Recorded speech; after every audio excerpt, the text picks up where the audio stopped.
Ladies and gentlemen, let's get ready to crumble! I'm Joshua Kemble, and welcome to Joshua Kemble's Livestream. I've been a freelance illustrator and graphic designer for over 20 years. I was an art director for 9 years.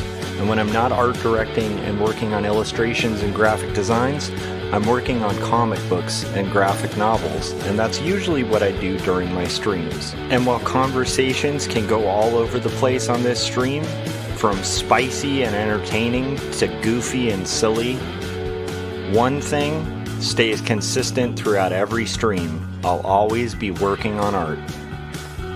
So pull up a chair, get your art supplies out, and get ready for an entertaining show that'll keep you company while you work on your own personal art projects. This is Joshua Kemble's Art Stream.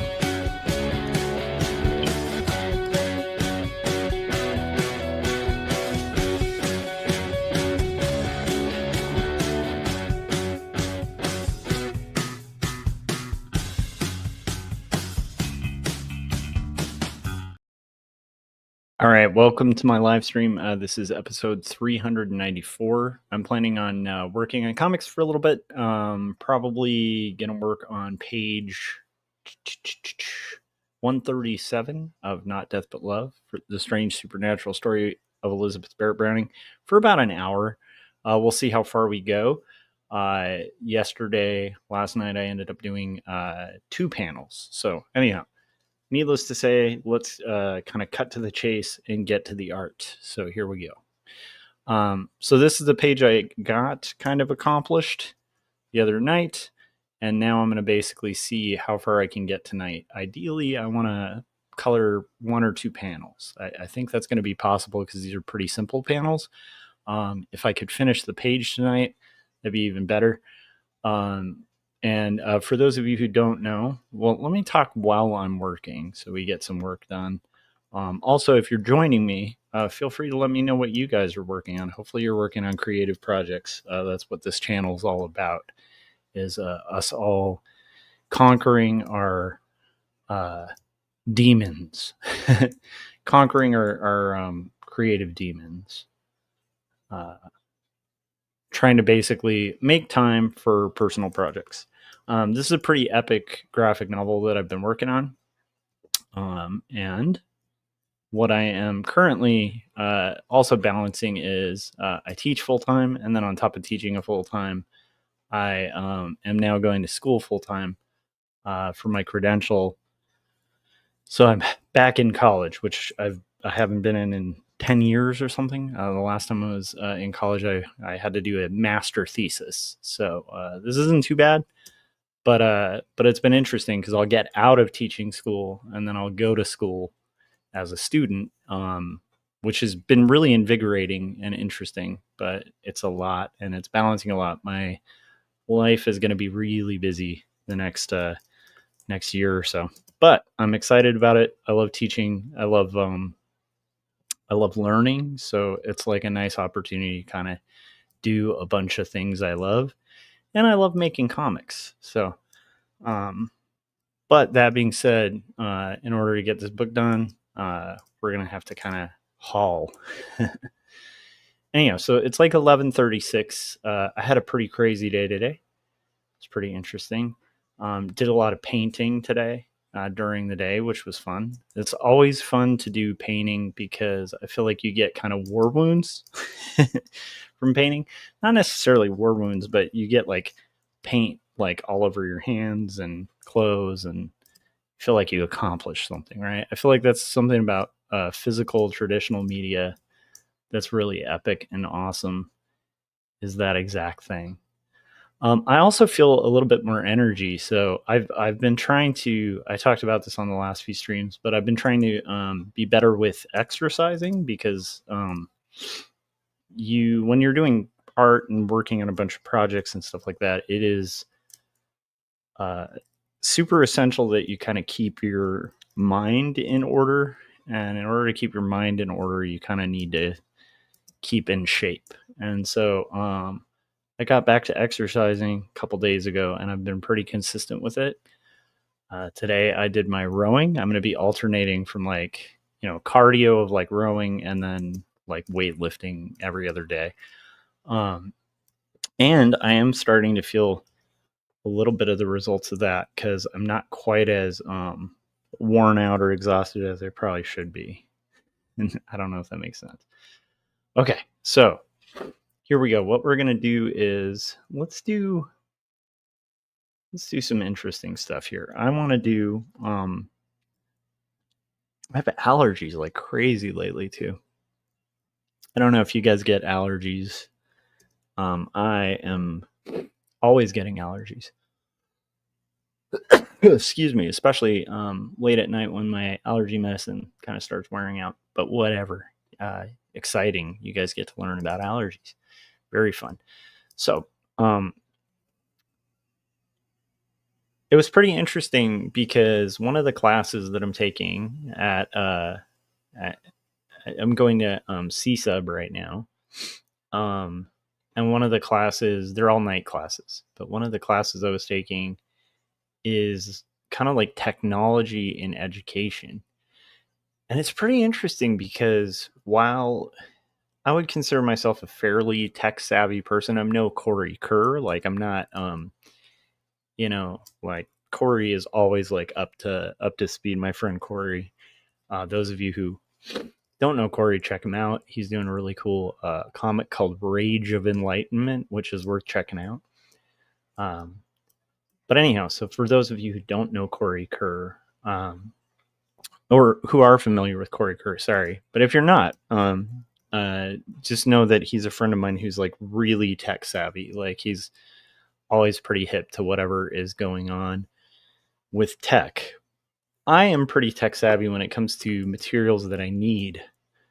But what I realized taking this class is like I'm a bit of a boomer when it comes to technology I don't use. So a lot of like teaching tools and like Google platforms and stuff like that, like I don't really use. So whereas like if you give me Adobe or the Creative Suite or like a creative program, I can pretty much like, even if I don't know it, I can figure it out pretty quick because I'm like, I've been using this stuff for like over 20 years.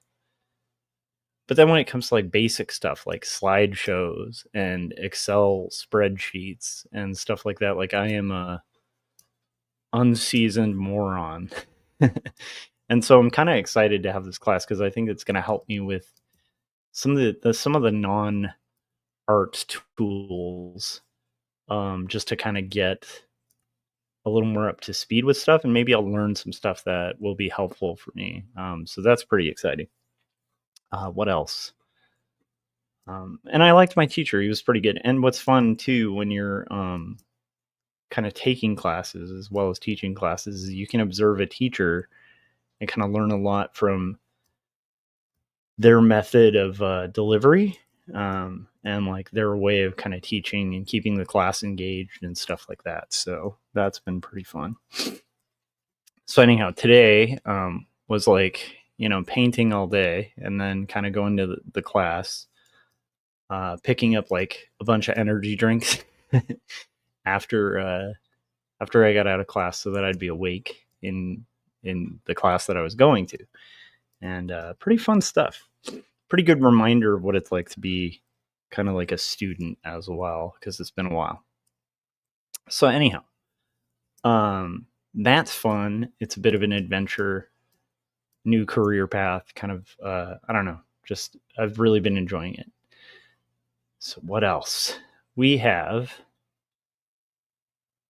a page that I'm working on right now. So this is a Victorian graphic novel that takes place in the Victorian era. It has to do with spiritualism and supernatural stuff, and Elizabeth Barrett Browning and Robert Browning. And it takes place in the Victorian times. And right now I am coloring a Victorian tea party.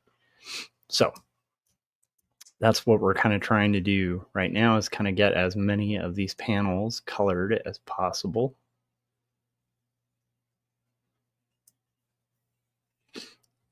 And then I am going to have like a ton of homework over the weekend, which is going to be interesting. Also, I think that we're going to be working on the final mixes for the next No Saboteurs album. That's my friend who do music together, and that I'm really excited about because it's probably some of the best songs we've ever written.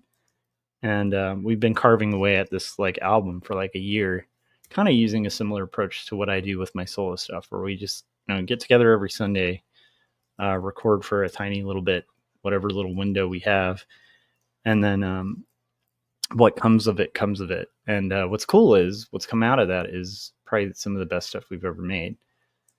And so that I'm really excited about, like sitting down with my friend Robbie, who is kind of like mixing a lot of it and doing the final mixes, kind of getting it solidified, hopefully getting it released.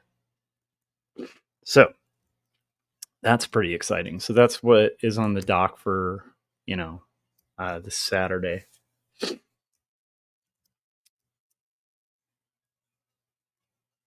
And what else? I've been thinking about a couple things, like a lot about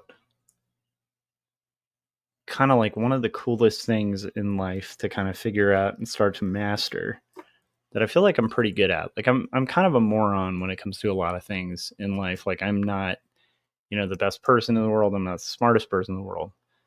But there's one thing I'm pretty good at, which is seeing a goal, kind of looking at a goal and like when that goal needs to be achieved. And then sort of like working my way backwards. So being like, okay, what's step one to that? What's step two? When do I need to get step one done? That kind of thing. So like back planning. And it's like a superpower. I'm starting to realize, especially the more I teach, that the more people can get that down, like the ability to look ahead at something that's coming and basically like, hopefully back plan your way to achieving whatever it is. That's huge.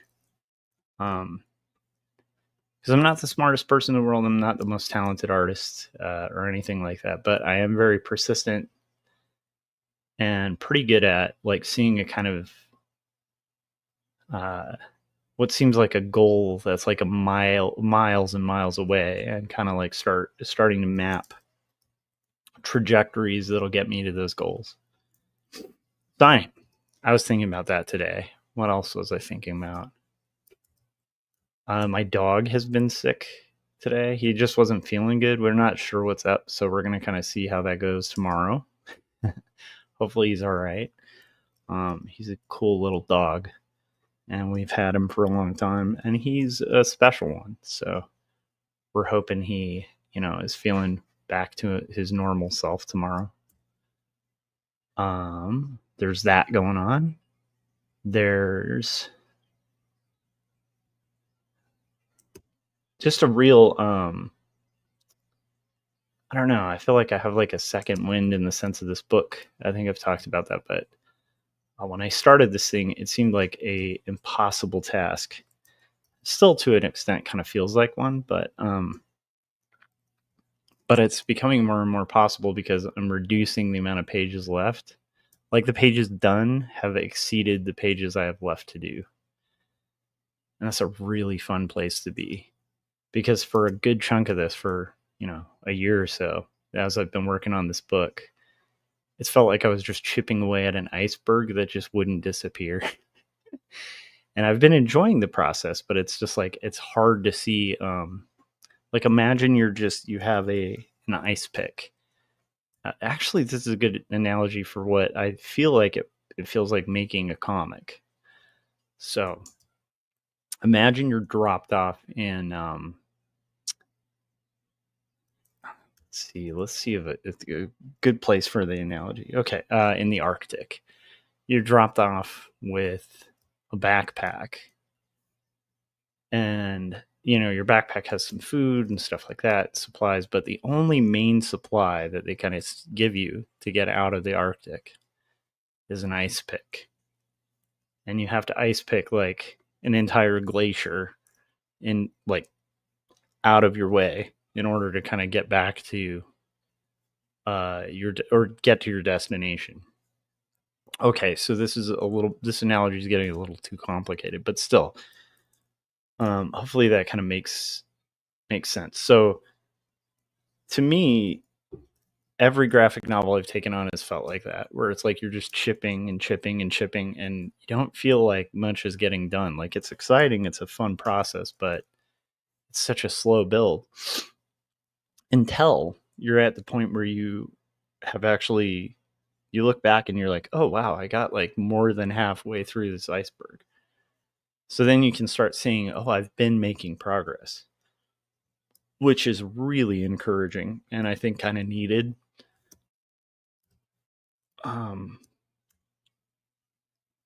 But yeah, comics are weird, man. They're really fun. It's my favorite method of communication. And yet it's like one of the hardest and slowest processes in the world. I've been really stoked to see Corey's comic though. He's doing really inventive paneling and layout and stuff, and it's been really fun. I finally got to catch up with the pages. I still need to comment on his Substack at some point. But it was inspiring, and that's another thing that I think is kind of needed with creatives, is like you want to surround yourself with other people who are ambitious and want to do something cool. And not like ambitious, like cutthroat, like stab each other in the back to kind of get ahead type ambitious, but ambitious like, hey, let's make something cool, you know? So I'm really excited about that prospect too. The idea of, making something cool and then getting energy from friends of mine who are making cool things. I did manage to sneak in one game of Risk when I got home. I love Risk. It's one of my favorite games in the world, if you're not aware. And so I will play that app every once in a while. And I managed to play one game of Risk before doing my rowing and kind of getting this stuff in. I also managed to get a tiny nap because I knew I want to work on this comic for at least an hour. So we're in good straits. We're in a good position here.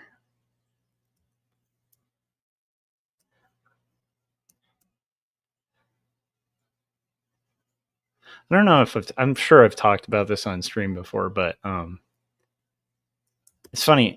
So my son was getting, there was this period of time, maybe 5 months ago or something, where he was kind of interested in like fantasy stories. And I used to read him like every single night. And we would pick like a different book. And that's changed a little bit because a lot of the time for homework for his school, he's supposed to read a book himself and then kind of write a report on said book for his like class. But anyhow, I think it was over the summer actually. Now that I think about it, started reading Piers Anthony just on like a lark because I was like, I used to love this book when I was in junior high, and so we started reading Xanth. And it is, well, let's put it this way. I had to like kind of edit it a little bit so it was a little more age appropriate. It's not like really age inappropriate, but for anybody who's familiar with Piers Anthony, it's kind of like very much catered to junior high boys. And so anyhow, we were reading it and I was remembering all of these stories and why I really liked the story as a kid. And it was like this really surreal thing of reading the series of books that I loved so much when I was younger and kind of getting to share those stories and kind of remind myself of like, oh yeah, I forgot about, all the little nuances in the plot and stuff. And like, there's this character Trent, who's like the villain. And then you find out he's not actually a villain, that kind of stuff. Just a bunch of little twists and turns, but it was really fun to share that. I don't know why that was on my mind today. I think because my son, he's really into Gravity Falls, and he was reading a Gravity Falls book that we bought him for Christmas, and he was just getting so into it, and I was remembering, like, I don't know, I got all sappy, like dad sappy, where I was like looking at him like, I used to read to him all the time. Now he's reading on his own. Like, I mean, he's read on his, he's known how to read for a long time, but it was just a little interesting. I was like trying to think, what was the last book series we both got really into? That was one of them. What else? Okay, so we got eye color here. I'm selecting the eye color. And we're just kind of, as I'm going through here, what I'm doing is like flat coloring. All the word flat color means is colors that are flatly shaped behind lines in comics. It's usually a term used specifically in the comic book industry. So laying out your flat colors is like, here, I'll take the lines off so you can see what I'm talking about. So this is what flat colors look like. See that? And if they're well done, flat colors, you'll zoom in and they're aliased, or they're vector, honestly, nowadays. But if you're working in like Photoshop and you're flatting properly, you're going to see a little step ladder when you zoom in, because you want it to print crisp and not blurry. So, okay. Anyhow, so that's what I'm working on right now is flat coloring. And trying to kind of get through, we'll see. I want to try to get through 2 panels at least, if not the page, but probably most likely 2 panels. So anyhow, so tomorrow is going to be really interesting. I have my last class of the week. So I will have survived my first week of school. This weekend's going to be interesting because I have to work on this a lot. I have a bunch of homework. It's not crazy hard homework. It's just time consuming. But it's funny. I feel like there's an underestimation sometimes about art from some people. I was talking to somebody today, a friend who's not an artist, and their kind of assumption of what like an art teacher does was like really bizarre to me. Where they were like pretty much thinking like you just kind of give them supplies and like a canvas and go, hey, have fun, just like smear paint and see what happens, you know? It's like, I don't know. And I kind of can't do that as a teacher. Not only because it wouldn't be ethically right, but also because when I was in high school, I didn't really have access to like a good art teacher. And so I did have an art teacher who would just be like, here's some magazines, like draw them as best you can. Right. That kind of stuff. And they'd just be like, here's some supplies, you know, go to town. And in high school, because I really wanted to get better at art, I used to take classes at the JC while I was in school because I really wanted to learn how to do this thing better, not just have somebody go, oh, you draw pretty well.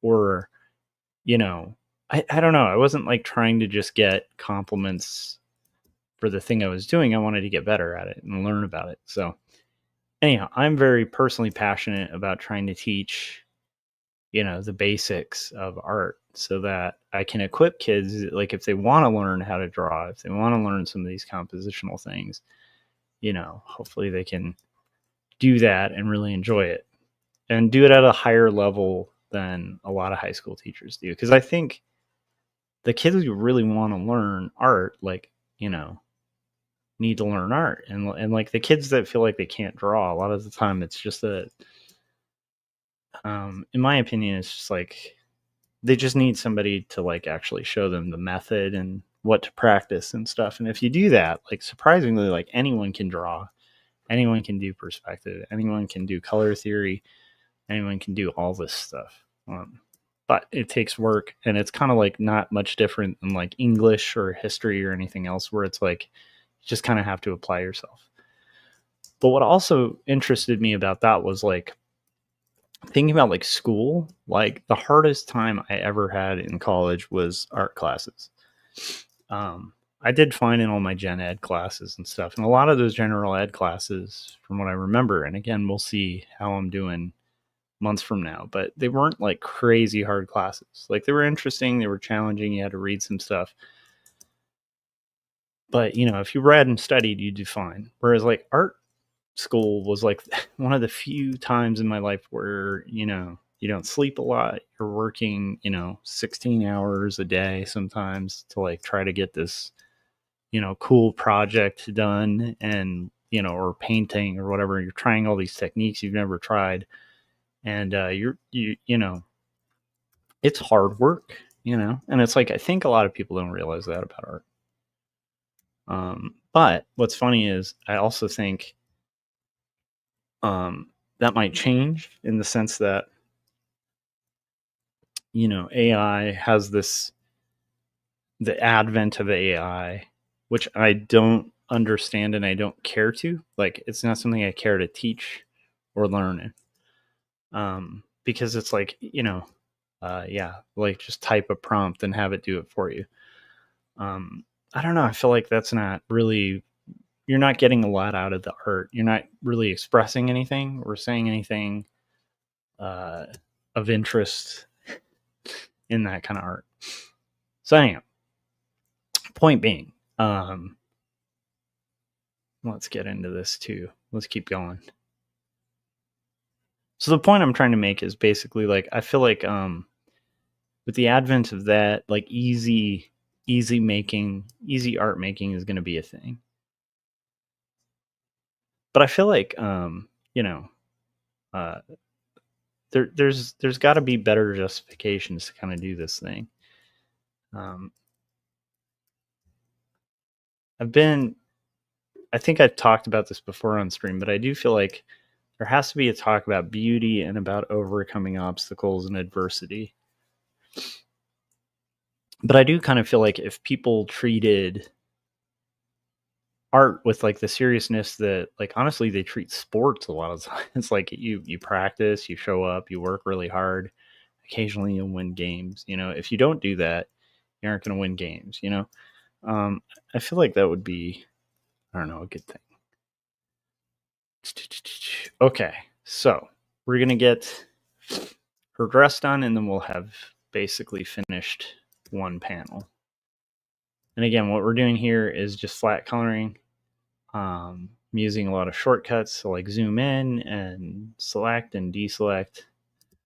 The one shortcut that seems to have changed in Photoshop, if you guys are artists and you're listening in, let me know in the chats, but if this is true. But the one thing I don't like about Photoshop as of late is anytime I go to my brush shortcut, it like has trouble like going to brush. Like, I'll hit the shortcut key for brush and it'll like toggle back and forth from like brush to selection.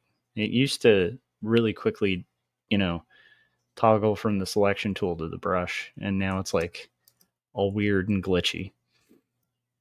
I don't know if there's others out there who've experienced that, but I've been experiencing that for like a couple years now in Photoshop. Okay. Boring little information there, but hopefully of interest to those of you who delve into the shopping of photos. So I got a lot of stuff on my mind. I'm like thinking, okay, No Saboteurs, if we release an album, what do I want that album cover to look like? Are we going to title the album? What kind of things do we have to fix on the album? That kind of thing. How much homework do I have to do this weekend? How am I going to balance it? All of this stuff is on my mind. And I'm really old school in the sense that, for better or for worse, I tend to actually, whoa, did I use the wrong color there? Let's find out. Did we color? Oh, I did use the wrong, okay. I didn't use the wrong color. I was just looking at the wrong color. Okay, sorry. I'm old school in the sense that I use it like an old school planner, like a physical book planner. I should probably use a digital planner. Maybe after this technology class, I'll start doing that. But I've always liked planning with like physical lists, like actual lists. Okay, here we go. We're gonna fill in the skirt. Boom. Panel colored. Took 29 minutes to color one panel. Not too bad. All right, So I'm pretty happy with that panel. Let's see the panel next to it. Actually, let's play a trailer. I'll get some water so I stay hydrated. And we're going to do at least one more panel before the end of the stream. If you're watching this, let me know in the comments, and hit like, hit the bell so you get notifications when you go live. And I will see you guys in a few minutes. Here it is. Here's a trailer. Trailer of sorts. A trailer of kinds. Okay, here it is. This is Christopher Runciman giving a shout out to Jacob's Apartment, my book. So here it is. Hi, my name's Chris and I like comics. I want to talk about this comic for a second here. I just got this in. I ordered it direct from my local comic shop through Diamond Distributing. It's Joshua Kemble's Jacob's Apartment. I really enjoyed this book.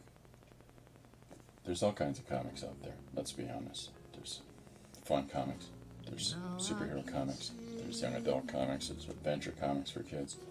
There's so many different things under the planet. But there's also an entire subgenre of alternative books. Real life, real world depictions in comic book form. Situations that happen to each and every one of us.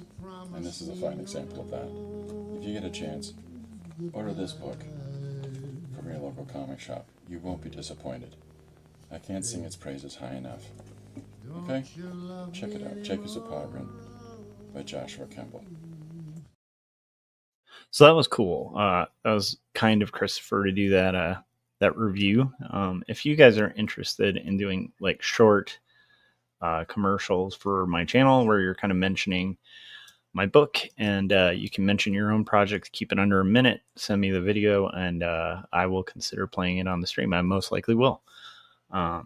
It's like a cross promotion thing, and it also buys me a little time to get a drink of water or get up and stretch so my back doesn't become crab-like and monster-like.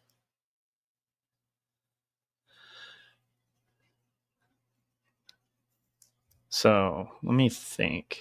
What do I want to talk about here? Let's talk about commercial art. So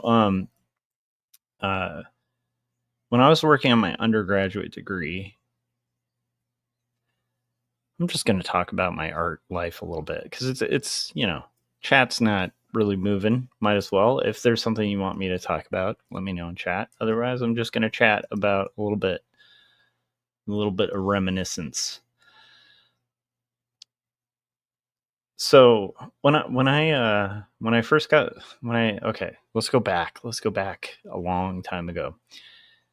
So I was not the most amazing kid in the world. And I was a little disrespectful of my parents when I was in my late teens.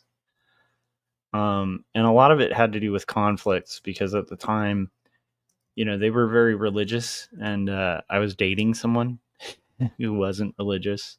It was this whole thing. And I ended up basically getting kicked out of the house. I wrote about this actually in book 2 of 2 stories, which I'm eager to get to when I'm able to. 2 stories, book 1, the autobiographical story, is available on Amazon and stuff like that. So anyhow, so this will be, if you've been following the streams, you've seen me rough out that entire book if you've been following this for a long time. But if you haven't, you can dig back in the streams and kind of actually probably read most of the comic. If you care to spend, a couple hours a day for a year, you might be able to catch up. Anyhow, point being, so I wasn't the most great kid in the world, and so I ended up getting kicked out when I was like, pretty much, I was going to say 17, but I think it's when I was 18. So anyhow, I get kicked out. I'm kind of fresh out of high school and I have nowhere to go. And so I call my friend who lives with her boyfriend at the time, who's now a professional magician. This is the weirdness of life. When you get old, just weird coincidences happen. He was on the Penn and Teller Fool Me. Or I can't remember what the Penn and Teller show is called. Anyhow, so this dude's a magician now, like a professional magician, but really cool guy. And so I moved in with him and my friend Amanda because they had an apartment. And got a job at like an AM PM working graveyard shifts. And I just felt like finally I'm free. And I think the first thing, so I worked there, I was paying rent. I learned very quickly to kind of appreciate my parents because it's like life is a lot harder when you're not having stuff bought for you. Keep in mind, this is like 30 years ago or something. I can't even, well, not almost 30 years. Yeah, it's kind of crazy. So, anyhow, working graveyard shifts at an AM PM, playing in a band. My band had just broken up. I'm probably confusing a lot of time right now. Because time gets all weird and warpy the further you get from it. Anyhow, I was in the band, the Kung Fu's, with my friends when I was in high school. We used to play gigs all the time. I dated this girl. I fell head over heels for her. I wrote that book, my first comic, Numb, about this person when I was an undergrad in college. Anyhow, so I'm working at this like AM PM thing. My band's broken up. I've gotten kicked out of my house, right? And now I'm kind of, I remember responding to like a Craigslist ad or something and joining another band as like a lead singer. And that band's having some progress. At the time I was like trying to take classes at the JC and just kind of like thinking like, oh, I'll major in art. I kind of made friends at the JC and stuff like that. And then the band that I was in at the time gets like a manager, and we start kind of being the manager kind of pays for our rehearsals. So we start rehearsing in this like weird swanky rehearsal space in like Hollywood and stuff. And we end up recording with Jim Work at like, he's like the guy who, I guess he's like the guy who recorded Incubus or something. And they're talking about us possibly getting signed, and, you know, our recordings getting comped because they're like, okay, when you get signed, like we're going to, anyhow. So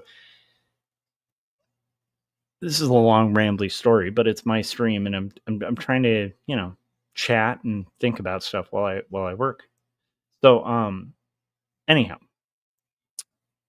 point being, I'm in this like band. I'm feeling like the school thing is like lame. Like I'm going to take a break from college and pursuing art to pursue this music thing hardcore.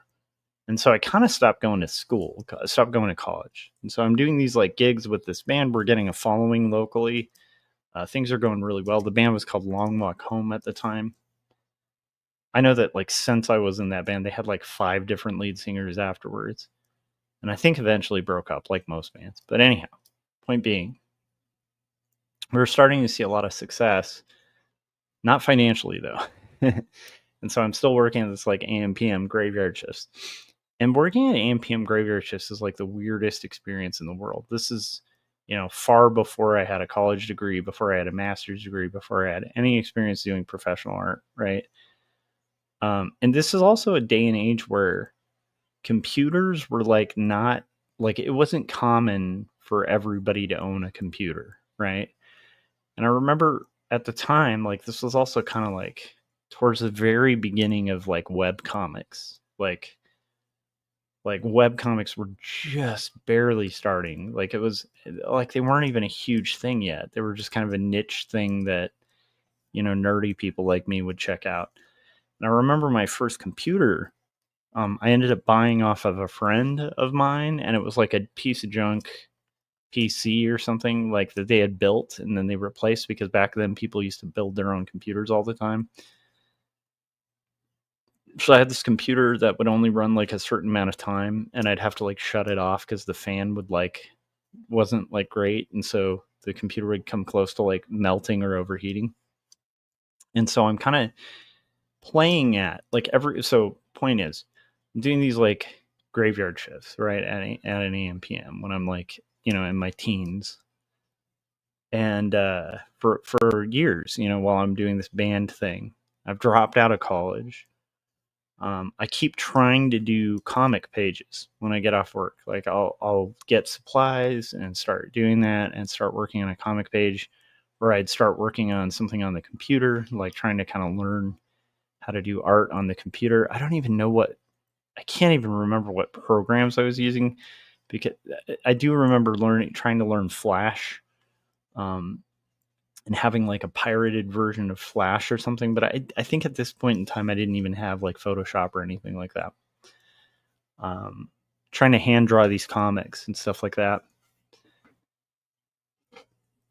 And graveyard shifts at 8 a.m. PM are a really weird gig where I would be working and there were like regulars that would like show up at like 3 in the morning. And a lot of like people, you know, like EMTs were really common customers. And at the time I like smoked cigarettes. So I would like go outside, you know, have a cigarette, you know, and then talk to customers that also smoked like at like 3 in the morning, you know, between, you know, cleaning the place. So you had all these responsibilities as a AM PM person. I'm going to forget a lot of those responsibilities because again, this is like ancient history. But you know, you'd have to like armor all the pumps and keep them clean and like clean the entire store and stock most of the store because, you know, during the day it was always you know, the deliveries would get dropped off and then, you know, if you've ever worked night shift, you're kind of the fall guy for everything the day shift doesn't do. And then if you're graveyard shift, you get blamed for everybody, you know, because basically anything that doesn't get done the first thing in the morning, the manager is going to see basically everyone's work that they didn't do and blame it on you. Anyhow, so working these crazy shifts, you know, you get strange customers, you know, you get like, you know, prostitutes that would come in, weird gang members, like people just not, you know, definitely a lot of drunk people, a lot of party people coming to get their beer right before last call. You know, you'd have to like lock the coolers like at a specific time. Anyhow, so fast forward, right? So I've dropped out of college. I save up some money. I go visit a friend in San Francisco. You know, and it's like my 21st birthday, and I'm really excited about this because I'm like, sweet, it's my 21st birthday. I had just turned 21. It wasn't really my 21st birthday because it was like after that summer, so it was like September. My birthday's in May, right? Anyhow, point being, I go to San Francisco. I've like saved up money. I'm in this band. I'm all excited. Blah blah blah. And go visit a friend, and then 9/11 happened. So I like flew up there, and then I had to take like a Greyhound bus home. But it was scary because I was like staying with a friend, and we went to her parents' house and thought they were watching like an action movie on the screen, and it was like the Two Towers falling. It was nuts. Anyhow, so kind of trying to dig back in this kind of stuff. So anyhow, giving you the setting, that was very upsetting. But then I take this Greyhound bus. It takes forever to get back. You know, it's kind of like the whole time I'm like worried about people I know, like who live on that side of the country. Like, is our whole country under attack? Right? There's like the war drums are banging, you know, and so it's like, you know, the whole country's like uptight and freaked out, and justifiably so because it was a total like tragedy. And I take this long bus ride home, and it's like one of the first times where I started thinking, do I want to like work at AM PM? Like, if I was in one of those buildings, like, what would I think? You know, I'm like, well, I have my band, you know, we're going to really do great things, right? So I get back, you know, obviously very dramatic. Like, I'm very much glossing over years, you know, and months and, you know, decades, honestly. But anyhow, so after I get back from that trip up north, like it takes like a week to get back home because like Greyhound just takes forever. I get back, I feel like recentered to like really focus my energy hardcore on the band. We're playing gigs. I'm working graveyard shifts, saving up. I've bought like, you know, you feel all rich when you're a kid. When you're like first moved out of the house, it's like priorities are so funny. Where it's like for, you know, a freshly 21-year-old, it's like, okay, I needed a good stereo. That was the key. It was like, I'm gonna buy a really killer stereo system and some cool lights and my own bed. Yeah. So anyhow, I was saving up doing that. living with my friends, and you know, kind of like hating my job, but not like hating it too much. Like I got along with my coworkers. I have one coworker I loved who used to make me like collard greens all the time, and those are so delicious. And anyhow, so whatever. So we're going to this thing, you know. I mean, I'm going to like these late night shifts, you know. And finally, like one day, I go to work, and you know, it's a regular graveyard shift, right? I'm talking to somebody, having a cigarette, talking about just you know future plans, my band, that kind of stuff, and go back in, you know, work my regular shift, stock everything. There's a guy like in you know in the store who's like basically like getting like cereal, and he's like, my girlfriend is such a like weirdo, she like woke me up and wanted me to get cereal, so here I am getting cereal. So he makes an order, and for cereal or whatever, and then finally like out of nowhere um well asks for cash back. And so you know he seems like an all right guy. I'm like, yeah, you know, that's crazy that they'd ask you to, you know, come at like 2 or 3 in the morning, whatever time it was. So I open the register, give cash back, and then they pull out a gun and point it at my forehead and go like, give me everything. And like they start like basically holding the gun. They reach their hand over the counter and like start grabbing all the money. I'm like, okay, go ahead. I can't really hit like, so there were multiple times where we'd have like shoplifters or beer runners or whatever. So like right under the counter, like next to the register, there's like a little like red button that you like hit, and that would like instantly call the police. But obviously I couldn't even hit that at this point because I'm just like, don't shoot me, you know? And anyhow, so I get robbed. The guy leaves. About 5 seconds later, I go to lock the door because it's like protocol if you get robbed. Like you want to lock this door, call the police, wait for the police to come. So I lock the store door, and keep in mind back in the day, they changed the policy like a couple months after 9/11, but back at this time they hadn't really changed the policy yet. So I was just literally one employee on graveyard shifts. So anyhow, so I lock the front door. I'm about to lock the front door. Sorry, it's been a while, so I'm kind of remembering this. So I'm about to lock the front door, and when I'm going to lock the front door, this guy kind of rushes toward the door, and he's this customer who always came in with like wearing like a fanny pack, and it was like the weirdest thing where I always thought it was strange because he's like a pretty muscular big guy, and I didn't know why he wore a fanny pack. And so he's like, are you okay, dude? You look like really shook up. And I'm like, yeah, I just got robbed. They got to lock the store. And he's like, why didn't you say something? I'm an undercover cop. So he reaches in his like fanny pack thing and pulls out a gun that he has in his fanny pack and like goes off running to chase the guy. So I lock up the store doors. I call the police. I tell them what happened, that kind of thing. And I remember after the whole thing, my manager ends up showing up, right? The police come, they take a report. I knew there were cameras in the store. So I was like, okay, they're going to catch this guy. Like they're going to catch this dude, you know? And at this point I'm like running on adrenaline, you know. I'm also a little cold because I've been stocking the refrigerator with like beer and sodas and stuff before all this went down. So anyhow, the police take their report. They go in the back to check like the video machine, and they find out that like this is what I found out later. Well, at least back in the day, this was like pre-digital video cameras and stuff, right?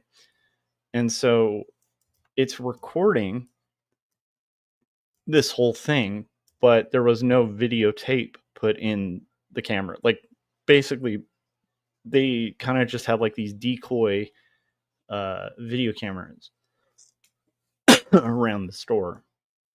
And so basically, like, you know, from my description, it was like the police even told me, they're like, most likely we're not going to catch this guy because like that could be anybody. So I'm feeling like pretty shook up and stuff like that. And then I remember my manager ends up telling me to. So I'm like, okay, I'm gonna, like my manager shows up and asks me to work the rest of my shift and stock the fridge. At that time, this was one of the worst managers in the world. So I had just gotten robbed at gunpoint, and the first thing my manager was thinking was like, yeah, could you like finish stocking the fridge? Like, I don't even think the manager asked how I was doing. So I was like, here's what I'm gonna do. I'm gonna head home. Because I just got robbed at gunpoint and I'm a little freaked out. So I go back home, and I remember the whole time I'm heading home, keep in mind I didn't have a car at the time, so I had a bike home. Which sounds like an old man story. Like, when I was young, I used to have to bike to graveyard shifts in AM PM, but I used to ride a bike to get to AM PM. Anyhow, long story short, I go through this whole experience, and then I suddenly realized that my whole life I wanted to be a cartoonist. And I'm kind of in this band, and the band is not going to become famous. Like, we have like some prospects, but like nothing really real is going to happen with that. And I also realized, like, if I had died at that minute, I would have just been this kid who worked at AM PM. Nobody would know that I was like this aspiring artist. Nobody would know that I wanted to make comics. Nobody would know that I wanted to get really good at art, or that I was, pursuing art. And it was like a big wake up call. So I think it was like about a week after that I was like, okay, I had like the double wake up call, right? We had like 9/11, which makes you question a lot of things and question existence and think about all the tragedy and the fact that you can be gone in an instant. I'm like a young man at the time. So at this point, I'm like 21, right?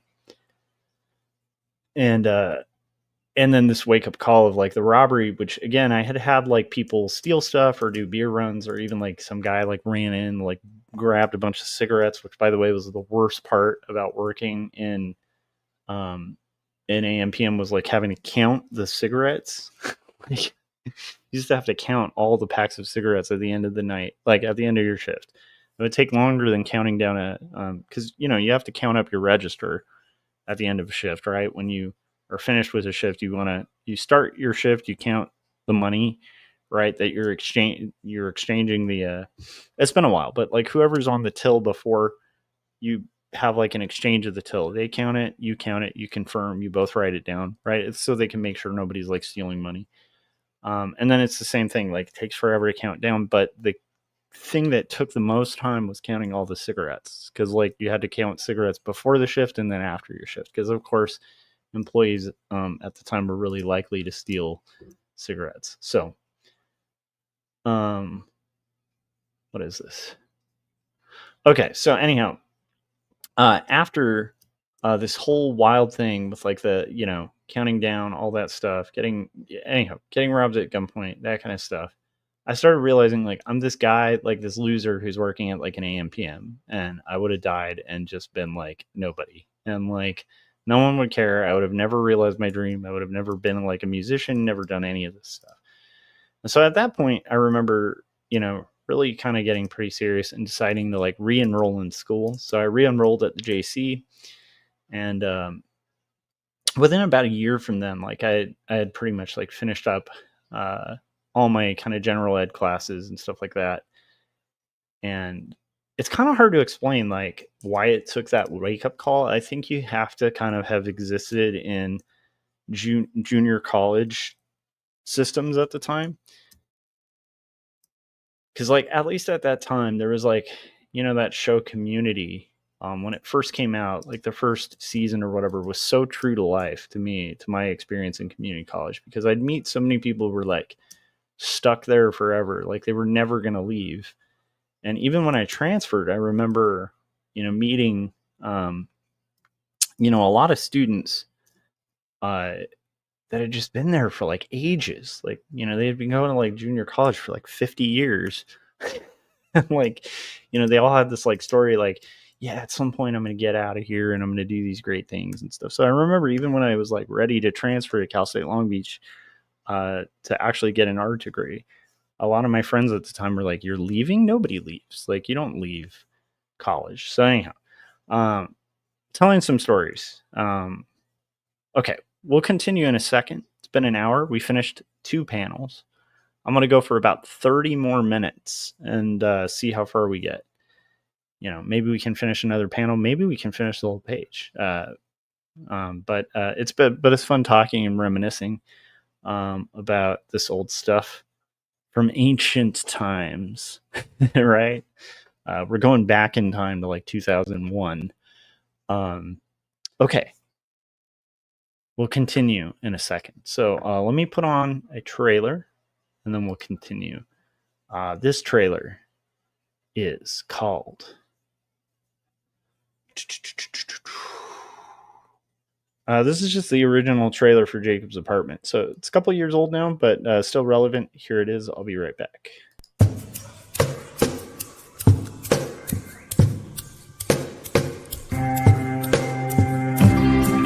Speak clearly, it seems that only in dreams can we feel these things we've seen and walk around breathing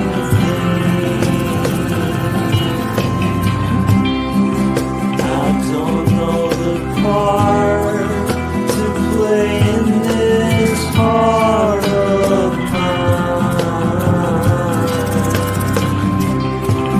There's dissonant things, they split at the seams.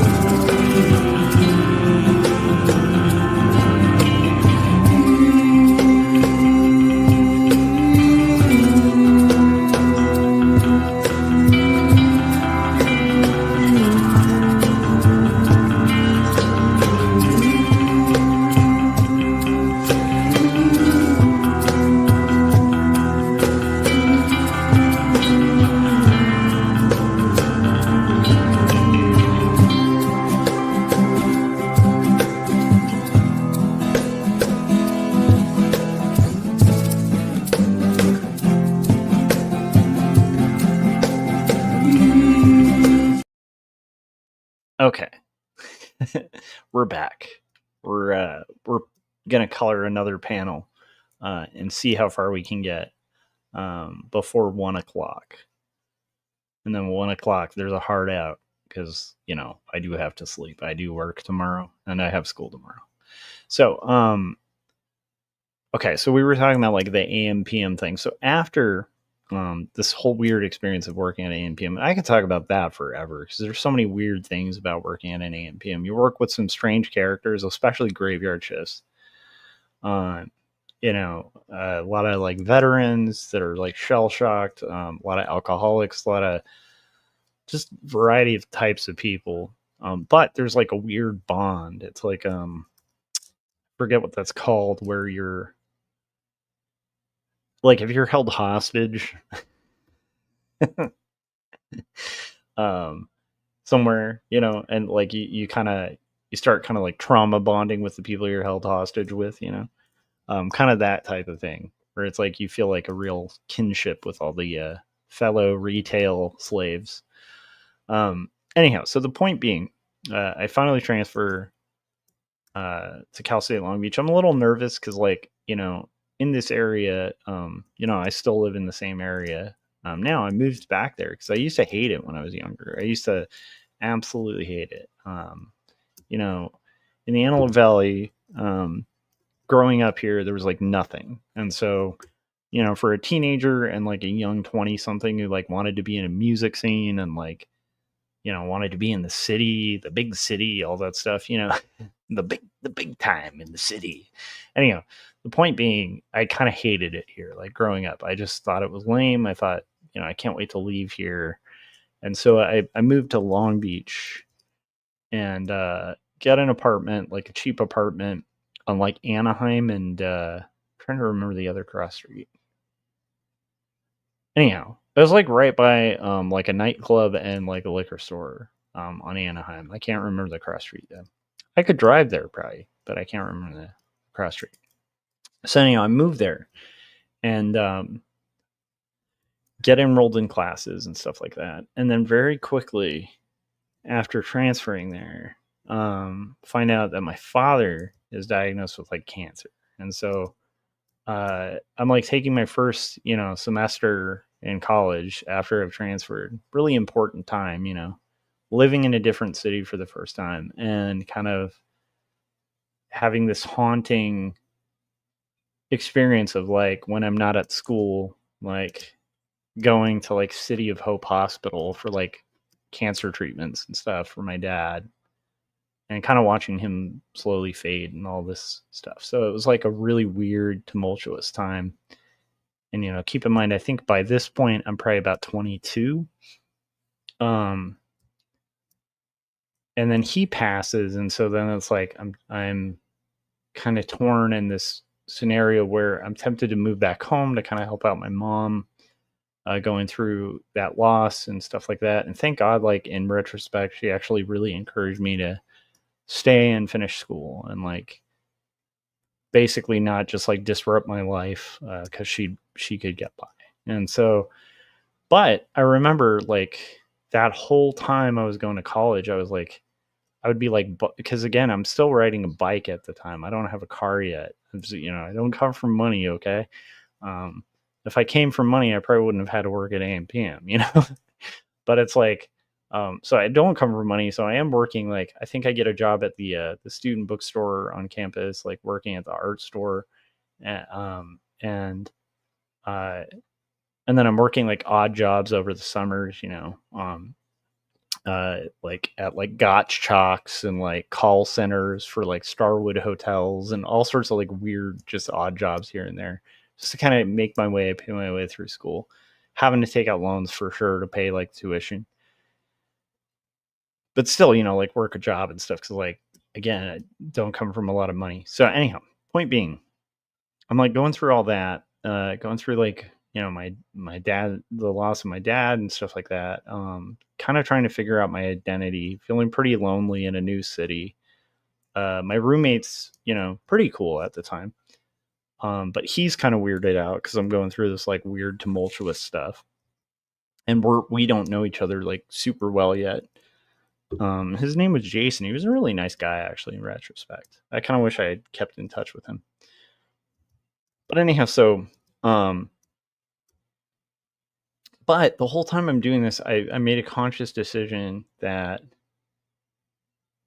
I would just double down and do the best I could in school.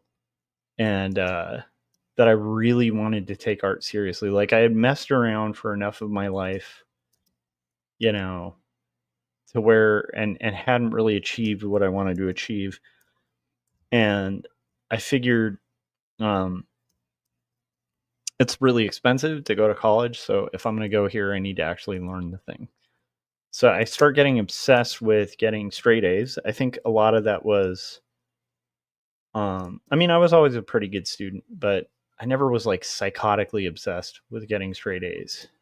Did I draw her with the wrong? I have to correct the drawing here. We're going to pause for a second on this. So what I'm going to do is a temporary, I'm just going to make everything I've got selected magenta so I can find it really easily. Bagoom. Okay.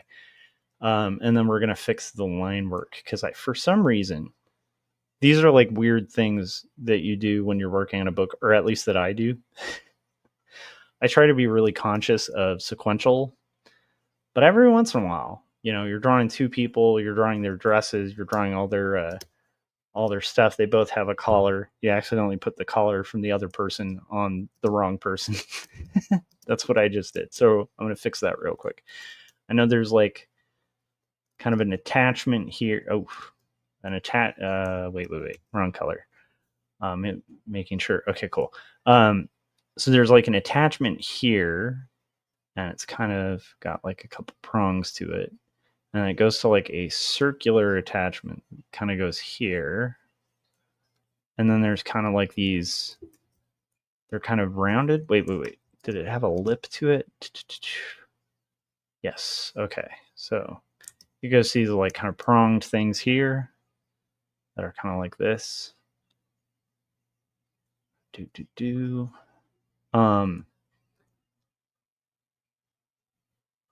So anyhow, the point being, I'm also at the time learning all this cool stuff about like art history, about English, because you have to take like upper division English classes and stuff to be an art major. Starting to take my foundation classes in art, like the few that I wasn't able to take at the JC, and starting to take some of the more serious like illustration classes, focusing on my major. Getting ready to apply for a BFA program, which is like a really intense scrutiny filled experience, and really starting to find my bearings and identity as an artist. Started doing some comics for the school newspaper, find hangout spots, find friends, stuff like that. But I remember being so out of it at the time when I was going to school that so again, I'd ride a bike from like my apartment on Anaheim and whatever the cross street was. I wish I could remember, but it was a ways away from campus, and I'd have to like take basically Anaheim, and I think I'd transfer to like PCH or something for like over by D Piazzas. Like I'd bike all the way to D Piazzas from my apartment in Anaheim, and then there was like this other cross street that you would take to get to campus. Anyhow, I remember on my bike sometimes just kind of losing track of time, because I was kind of thinking about the loss I had just gone through, and so I'd like lose track of time and like bump into like physically just crash my bike by accident into like telephone poles, like just weird stuff like that, but also being like psychotically obsessed with like straight A's, having to get straight A's, having to do excellent work, trying not to think about things, just work.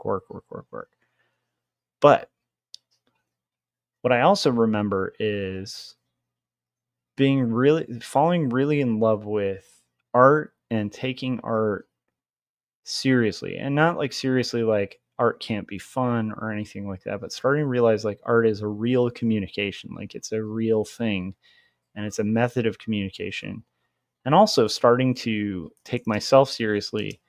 And that kind of translates to, a year or so later making my first comic, Numb, which I wrote about that girlfriend that broke my heart or whatever, right before I worked at AMPM, and got kicked out of the house. And I remember making that comic while I was working on my BFA, like basically toward the end, right when I was applying for the BFA program. And applying for this thing called the Xeric grant. I've talked to you guys about that before, but it was like a grant made by Peter Liard, the co-creator of the Teenage Mutant Ninja Turtles. And it was like, the best way I can explain it is like, back in the day, there was no Kickstarter. So if you were an indie cartoonist, you didn't have a lot of options for getting published. You'd either self-publish, in which case you'd have a real hard time getting distribution, because at the time Diamond was not very indie friendly, and so there weren't really a lot of options to like break in. But there was the Xeric grant, and the Xeric grant was like almost like Kickstarter back then. But it was also like a thing where if you got the Xeric grant, then you got attention of publishers. Quite often you got decent distribution, and it was kind of considered like very prestigious by the time I applied for it. So you had people like Gene Yang, like the guy who did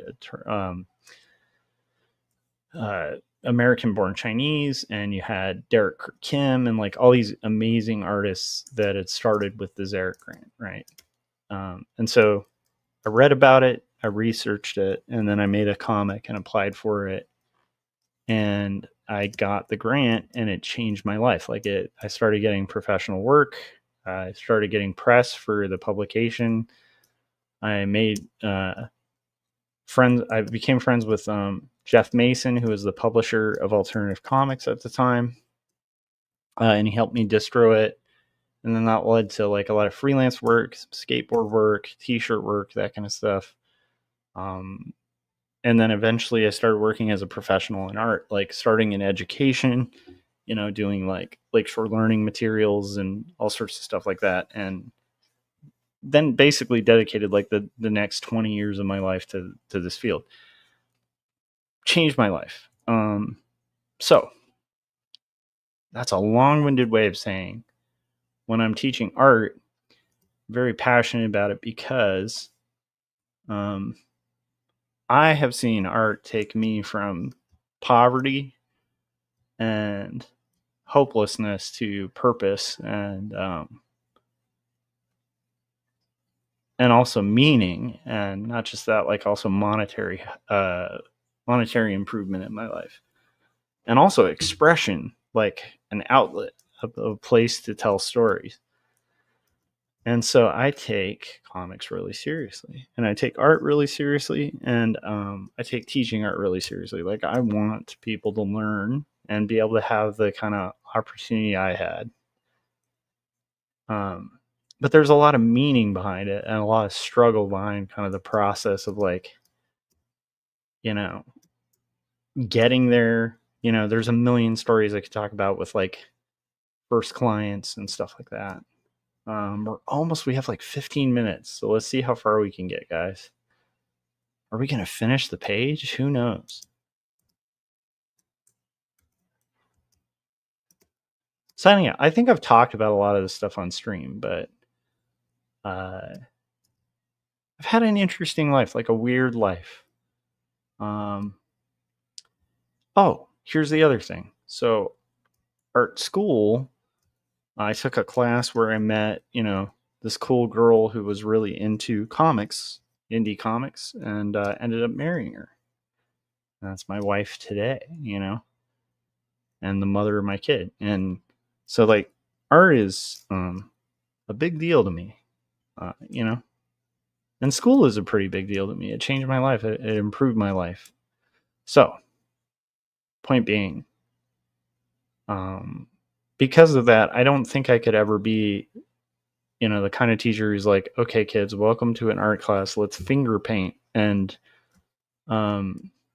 like just play around with paint and see what happens. Cause I'm like, no, I want these kids to learn. The kids who want to, I want to give them the tools to succeed and make a vision happen, be able to communicate something really deep and meaningful, and hopefully have fun in the process, and hopefully maybe, find a way out of like a bad station in life, so they don't have to work at graveyard shifts at 9 a.m. p.m. Anyhow, it's a long story. I will say the fun part about having worked that job is every job I've had since, every job, because once after the Zarek, I kind of had only pretty much art jobs for like the rest of the time, up until now. But I had a lot of odd jobs, otherwise. And every bad job I've ever had in my life, I would have a moment of being like, well, it's bad, but it's not graveyard shifts at 8 a.m. p.m. Anyhow, so that was a long-winded, unexciting story. But it's fun to think about and talk about. You guys, I really want to finish this page, but I think I'm going to have to wrap it. So I'm going to get this, well, at least get the bush behind this figure done. And then that way tomorrow, we can wrap this page up and kind of move on to the next pages. I know over the weekend I'll probably be streaming again. I'll probably be streaming again tomorrow. If you were on my channel and you were like, hey, what happened to Artcasters? Because, it was Thursday. There's no Artcasters. Artcasters will now be on Tuesdays because of my college schedule. And so you want to keep an eye on that. And let's see here. Let's get this.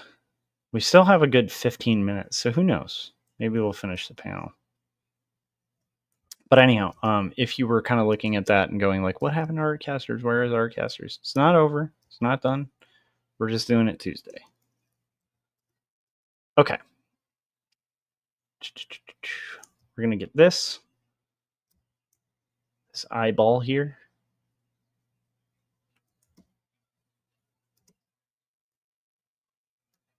And then we're going to get this guy. Get the hat color here. This hat color over here. All right.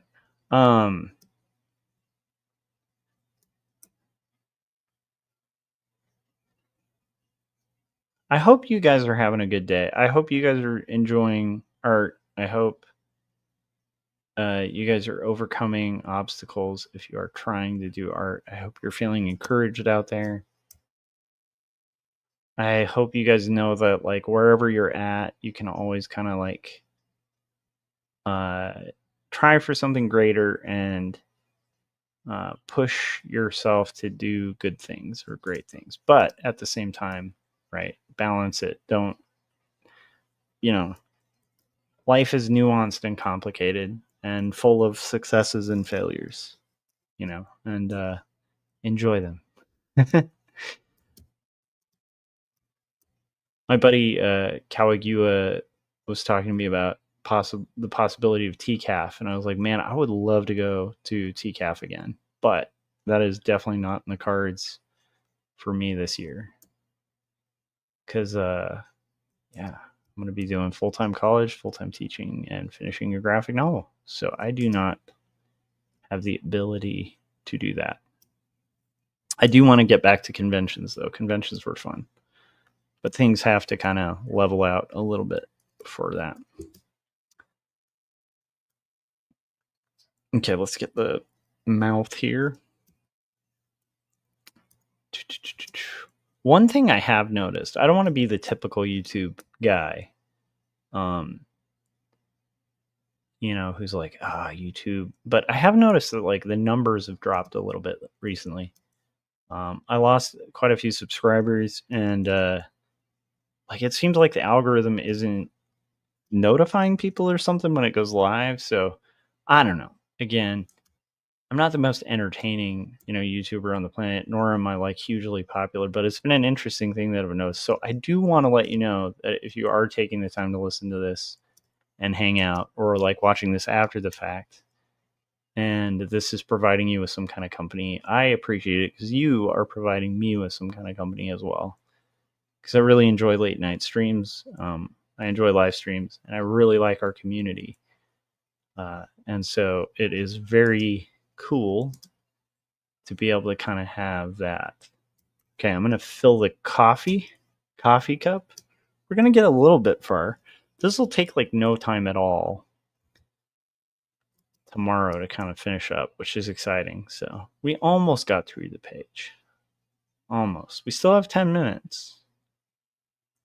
So I already got a panel beyond where I thought I would be. I like to set little goals. Little goals. LIL goals. Little goals. It's funny, when we were, my buddy and I, when we were making notes, because we're going to be doing the mixing of that No Saboteurs album on Saturday with our friend Robbie.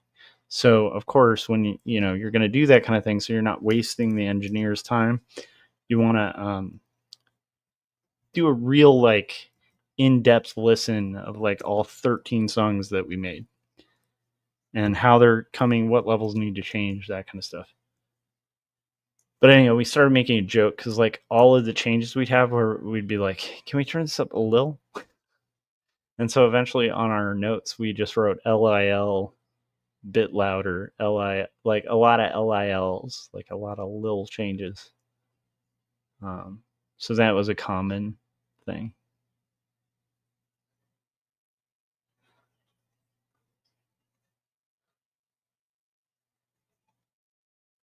It's funny, because I was asking Corey when he was on last time about something he used to own that he really killed to have again. And he was talking about a specific car that he had that he wished he still had.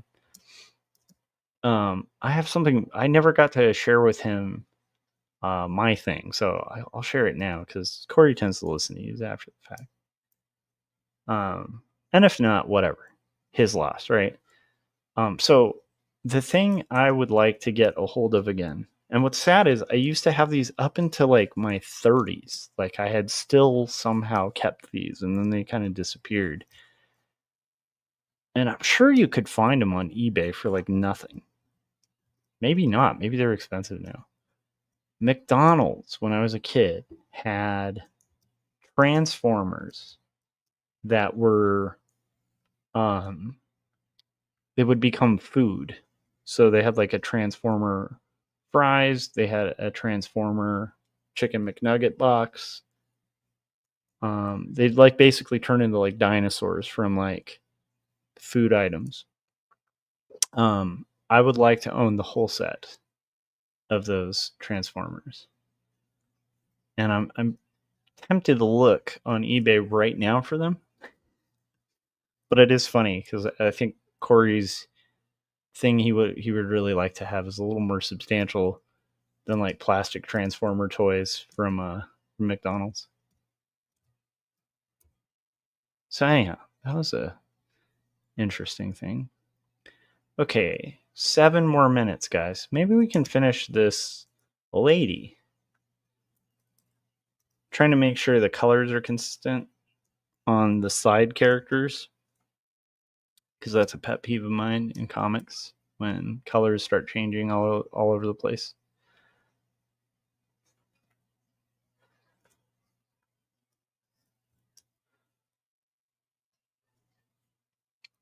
So one of the funny things about going to college now is because I don't really delve into AI, I'm a little too old to really play with AI too much. I'm sure I could figure it out. But the professors are like pretty much warning about, how, hey, if you cheat with AI on your paper, you're going to get in trouble. That kind of thing. And I'm like, man, I wouldn't even know how to start. Like, I don't know. I'm too much of a boomer now. I wouldn't even know where to start. Like, I just kind of avoid that stuff like the plague. So I'd be like the least of that teacher's worry. But I thought that was funny because I was like, even if I wanted to, I wouldn't even know where to start with that. So I'm pretty much just going to be relegated to writing the things because, yeah, like how I don't know. One thing that was nice, I was a little worried that I'd be like the oldest dude in my class, and it turns out no, like there's quite a few people my age. Not a ton though. I am kind of one of the older guys in the class. One of the ancients. Okay. Let's get this going. Let's get this. There's 5 more minutes, guys. Can I finish this coffee cup? Let's get it going. I would really love a cup of coffee, but right now, the last thing I need is to load myself with caffeine before sleep. Okay. So here's the thing I'm going to start doing on the live stream. Whether it's, productive or interesting or not. For me, it'll be good because it's a accountability thing. I rocked it. I did my workout. I worked on music for 15 minutes. I taught a class, six periods of a class successfully, and I did a 4-hour college course and a live stream. So I feel like today was a success.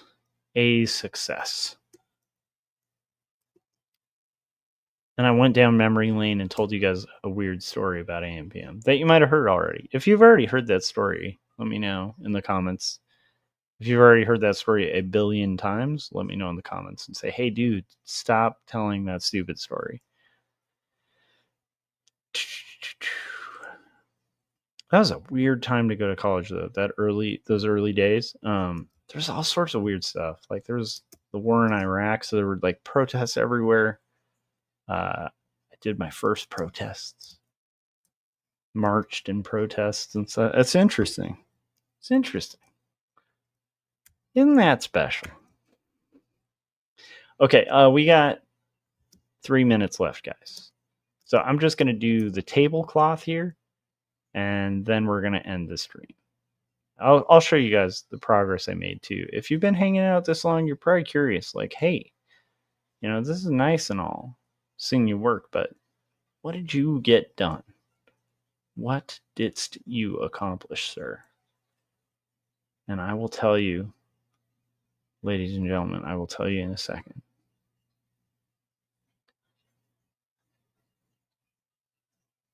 So,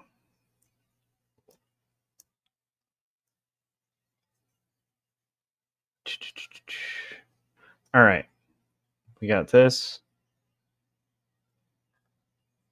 I wish I could remember that apartment on Anaheim. The first apartment I had in Long Beach.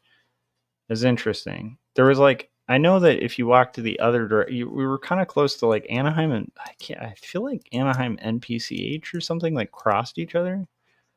It's been a while.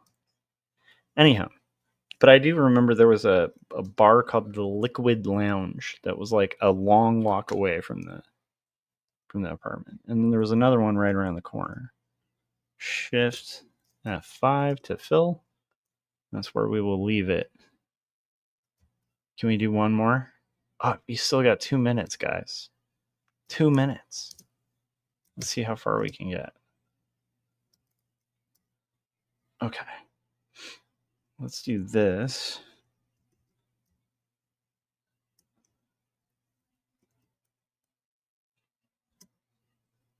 Okay. 2 minutes left before I have to end this. So at least I can get this part, this little chunk. And then we'll be able to kind of draw and color those last figures. Okay, let me show you what we got done. So, thank you for keeping me company. Didn't quite finish the page, but I got pretty much like 2 panels further than I thought I would.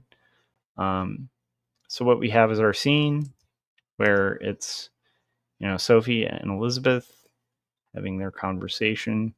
They're at a tea party. Some words are being exchanged. We adjusted and fixed that necklace. And then finally, it's going to end with this last panel, which we haven't been able to finish coloring, but we'll probably take a few seconds to finish tomorrow. So I will see you guys on the live stream tomorrow. If you haven't yet, hit the bell so you get notifications when I'm about to go live. If you're watching this, hit like, make sure you're subscribed, and I will see you guys on the live stream tomorrow. And hey, if you're up late working, there's a good chance I'll be up for an hour or two late working tomorrow. So I'll see you then. Thanks, guys. I appreciate you. And yeah, all right. Have a good one. Bye. Ladies and gentlemen, let's get ready to crumble! I'm Joshua Kemble, and welcome to Joshua Kemble's live stream. I've been a freelance illustrator and graphic designer for over 20 years. I was an art director for 9 years. And when I'm not art directing and working on illustrations and graphic designs, I'm working on comic books and graphic novels, and that's usually what I do during my streams. And while conversations can go all over the place on this stream, from spicy and entertaining to goofy and silly, one thing stays consistent throughout every stream. I'll always be working on art. So pull up a chair, get your art supplies out, and get ready for an entertaining show that'll keep you company while you work on your own personal art projects. This is Joshua Kemble's Art Stream.